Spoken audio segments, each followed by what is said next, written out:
Hey guys, Young Nick here. So today I got an article that I can share with you guys. It's called the Fed Repo Operation, which is the repurchase agreement.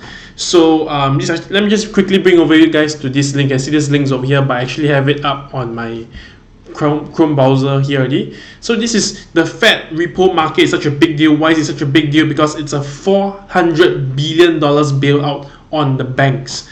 So just in case you guys didn't know, last week what happened was that the Federal Reserve actually inject $400 billion into the market.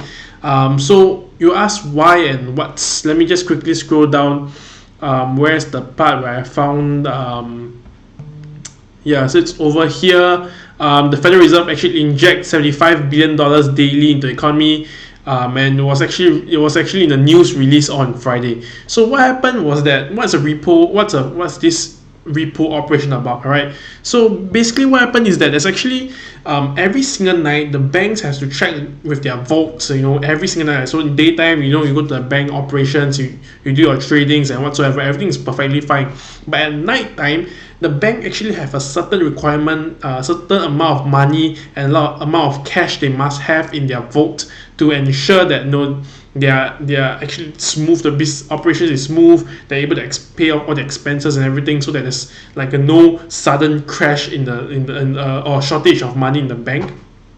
So what happened is that banks usually like to do this thing, like for example, a Citibank, they do not have enough cash in their vault. They'll actually call over maybe JP Morgan and tell them, hey, JP Morgan, can you guys lend us like maybe $10 billion worth of cash, and just for the overnight, so it cover our shorts or cover our positions and everything, and then we just pay you back maybe an interest of maybe 1.75% the next day, something like that. And then it's actually quite a normal thing that banks usually call each other at night and then help to cover each other's position at a small little margin. So that's what they do.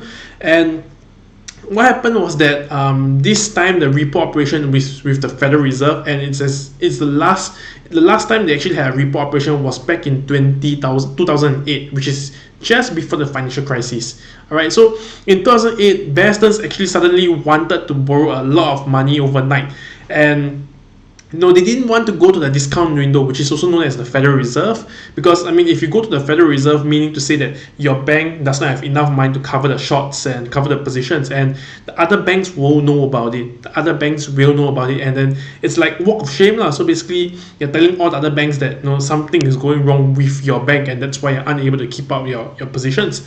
All right, so Bear Stearns actually wanted to borrow a lot of money, and then they didn't want to go to the discount window, lah. So what happened was that the Federal Reserve actually, what they did was that they actually decided to extend the hand out to Bear Stearns and offered to lend them money, and because of it, the banks, other banks kind of know that there's something wrong with it, but nothing. It's not too big deal, because these things still happen on a day-to-day basis, right? But what happened was that during that period, after a few days, after a few weeks, I'm not too sure, you can actually go and look it up on it, all the banks overnight start to call each other, to actually borrow positions from each other. And the position sizing wasn't quite small. It was actually a huge amount of money.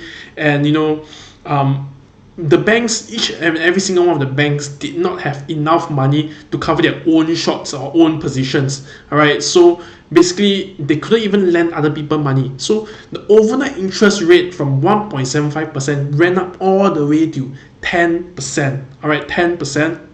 And the reason why it went up to 10% because demand and supply. If there's a strong demand but there's no supply, so therefore the interest rate spiked all the way up to 10%, and no one could lend money and no one could borrow money. So the Federal Reserve actually stepped in again and tell the whole public, hey guys, look, tell the banks, hey guys, look, we're willing to lend you guys money. How much do you guys need? How about let's offer $50 billion. We lend you guys $50 billion to cover your positions, and next day you actually return it back to us.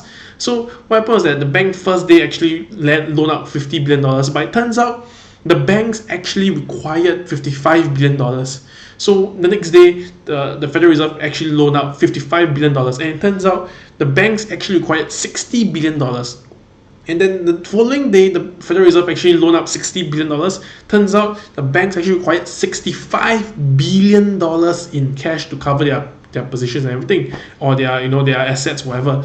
So what happens is that every single day it wasn't enough, and something was wrong with the economy already, because the banks themselves do not have enough cash for themselves.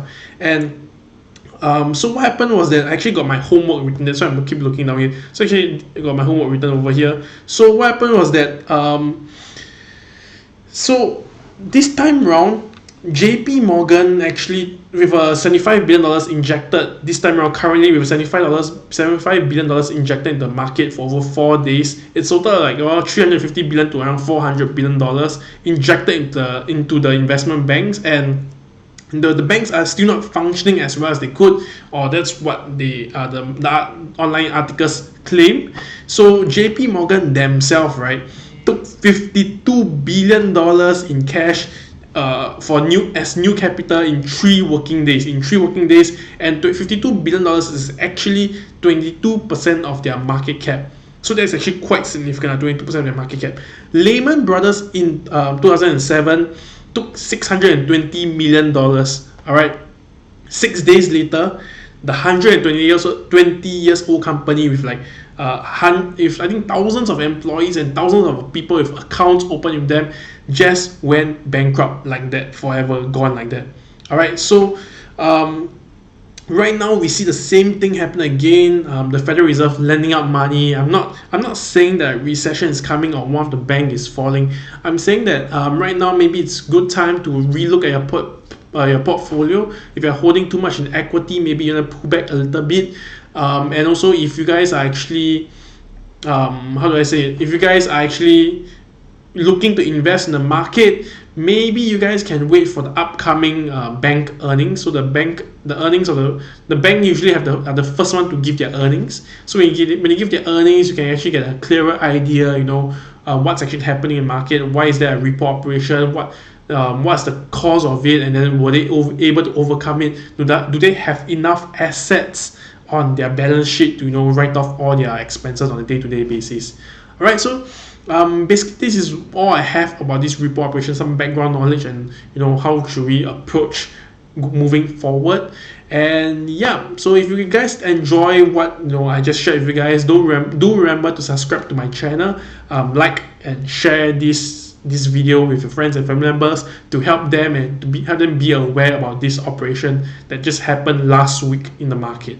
All right, so thank you very much and see you next time. Bye.